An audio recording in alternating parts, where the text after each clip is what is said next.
Finally আমরা প্রয়ারগাছ থেকে বারাসাত ফিরে গেছি। এইমাত্র আমরা ফিরলাম, সকলেই কুশল মঙ্গল আছে, সুস্থ আছে, কারো শরীরও খারাপ হয়নি। একটু মনটা খারাপ আছে যে ওখানে থাকলে বোধহয় আর একটু ভালো লাগতো, কিন্তু ওইসব বিভিন্ন কারণের জন্য, আমাদের কর্মব্যস্ততার জন্য আমরা চলে আসতে বাধ্য হলাম। ওভারঅল অভিজ্ঞতা আমার একটুও তিক্ত নয়। আর সকালেও যেটা বললাম, খবরের চ্যানেলগুলো, নিউজ চ্যানেলগুলো, নিউজ পোর্টালগুলো, প্রিন্ট মিডিয়া, ফেসবুকের কিছু পেজ, তার সঙ্গে ইউটিউবের কিছু সস্তার পেজ, যারা মহাকুম্ভটাকে বদনাম করার চেষ্টা করছে। প্রথম দিন থেকেই বলছি যে একটা অপ্রীতিকর ঘটনা ঘটেছে, কিন্তু সেটাকে নিয়ে এতটা জলঘোলা চলছে, সেটাও কিন্তু অনভিপ্রেত। এরা শুধু নেগেটিভ খবরগুলো দিচ্ছে, কিন্তু আরও যে পজিটিভ ভাইবসগুলো রয়েছে সেগুলো কিন্তু তুলে ধরেনি। ওখানে ফ্রিতে বাইক সার্ভিস দিচ্ছে।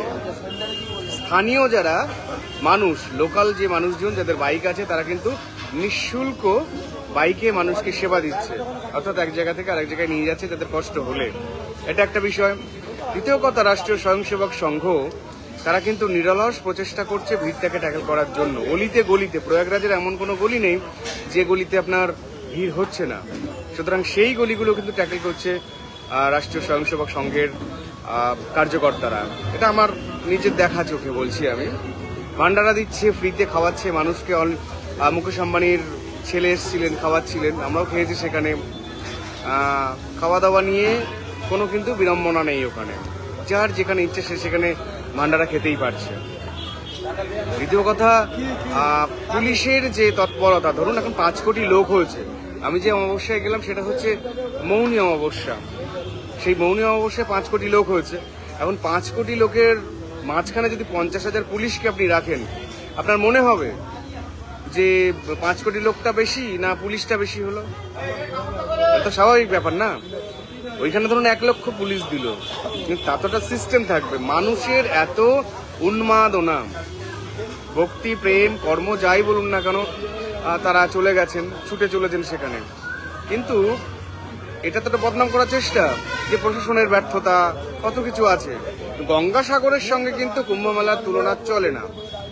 এখন আকাশের চাঁদ রয়েছে, আপনি আকাশের চাঁদের সঙ্গে তুলনা করছেন। আপনার বাড়ির সামনে যে ল্যাম্পপোস্টে লাইটটা জ্বলছে তার সাথে আপনি তুলনা করছেন, সেটা কিন্তু অনুচিত ভীষণভাবে।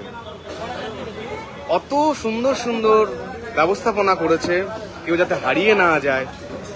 একটা ঘটনা ঘটেছে, সেই ঘটনা। এবার ধরুন আমি আপনাকে সহজ একটা গল্পই বলছি। 1 লক্ষ লোক তো স্ট্যাম্প হতে পারতো, হয়নি। যে ছবিটা বারবার দেখানোর চেষ্টা হচ্ছে সেটা হচ্ছে কিছু কম্বল, কিছু ব্ল্যাঙ্কেটস, কিছু কমফোর্টার্স, জুতো, মানুষের আনুষঙ্গিক যে ব্যবহার্য জিনিস, সেগুলো পরে থাকতে দেখেছে অনেকে, চিরুনি। এখন বিষয় হচ্ছে ওইখানে এত বড় 32 কিলোমিটার কিন্তু চটটা, একটুখানি জায়গা নয় সেটা। অত বড় জায়গা জুড়ে মানুষ রেস্টও নিচ্ছে, মানুষ ঘুমাচ্ছে, কষ্ট হয়ে গেছে, তারা ওখানে থেকেছে।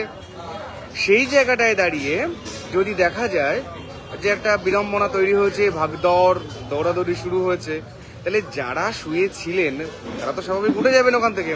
সকলের প্রাণের একটা ভয় আছে। তারা কিন্তু ওই কম্বলটাকে ফেলে রেখে চলে গেছে, ব্যাগটাকে হয়তো ফেলে রেখে চলে গেছে, জুতোটাকে ফেলে রেখে চলে গেছে। এটা কেন গেছে? এটা গেছে তার কারণ নিজেকে বাঁচানোর জন্য। তিনি কিন্তু পদপৃষ্ট হননি। যদি পদপৃষ্ট হতেন তাহলে কিন্তু অনেক সংখ্যাটা বাড়তো।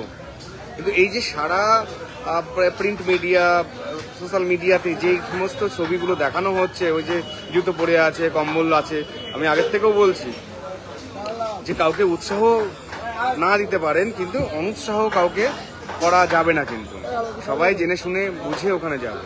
তাই আমি বলছি, অনেক মানুষ আছেন, একটু ওয়েট করে যান। কারণ হচ্ছে সামনের একটি শাহী স্নান আছে 3 তারিখে, আপনারা সেটাতে যেতে পারেন। কিন্তু একটু যারা গাড়িতে যাবেন ভেবে চিন্তে যাবেন, কারণ আমি গতকাল রাত থেকে গাড়িতে ছিলাম। সেই গতকাল রাত থেকে যখন ছিলাম, তারপরে কিন্তু 12 ঘন্টা প্রায় আমি জ্যামে আটকে ছিলাম। আজকে সকালে সে জ্যাম ছেড়েছে। ঠিক আছে, এটা যদি আপনি পেশেন্স রাখতে পারেন অবশ্যই যাবেন। আপনি যদি মনে করেন যে আপনার ধৈর্য নেই, তাহলে তীর্থে যাওয়ার কোনো মানে হয় না। তীর্থে গেলে ধৈর্য রাখতে হবে, ঠেলাঠেলি হবে, প্রেম রাখতে হবে, সহিষ্ণু হয়ে থাকতে হবে, তবেই তো ভালো লাগবে তীর্থটা। আপনাকে করতে হবে যেটা, সেটা হচ্ছে ধৈর্য রেখে আপনাকে সময়টা দিতে হবে, তবেই এই তীর্থটা কিন্তু খুব সুন্দর হবে। আমি 27-এ গেছি, আজকে ফিরছি, কিন্তু এই যে জ্যাম হয়েছে, বিড়ম্বনা তৈরি হয়েছে, কোনো স্ট্রেস কিন্তু নেই, দেখতে পাচ্ছেন। সুতরাং এই ধৈর্যটা রেখে আপনারা যান, আমি বলবো খুব ভালো হবে। 144 বছর পরে এসছে যখন, মিস করবেন না। কিন্তু নিজেদের দায়িত্বে সচেতন হয়ে সাবধানে আপনারা কুম্ভমেলা দর্শন করে আসুন। অনেক ভালো গুণ আছে যেগুলো আপনারা অনেক ভালো ভালো চ্যানেলে দেখতে পাবেন। আর যারা বদনাম করে তারা তো বদনাম করবেই, এটা তো বাস্তব কথা। সুতরাং তাদের কথায় কান্না দিয়ে, গুজবে কান্না দিয়ে নিজের চিন্তা ভাবনা করুন এবং অবশ্যই কুম্ভমেলা স্নান করুন, দর্শন করুন, তীর্থ ভ্রমণ করুন। কথায় বলে যে কুম্ভ স্নান করে সে নিজে তীর্থ হয়ে যায়, তার যে ওয়েটটা হয়, তার যে অবস্থান হয়, সে নিজে তীর্থ সম হয়ে যায়।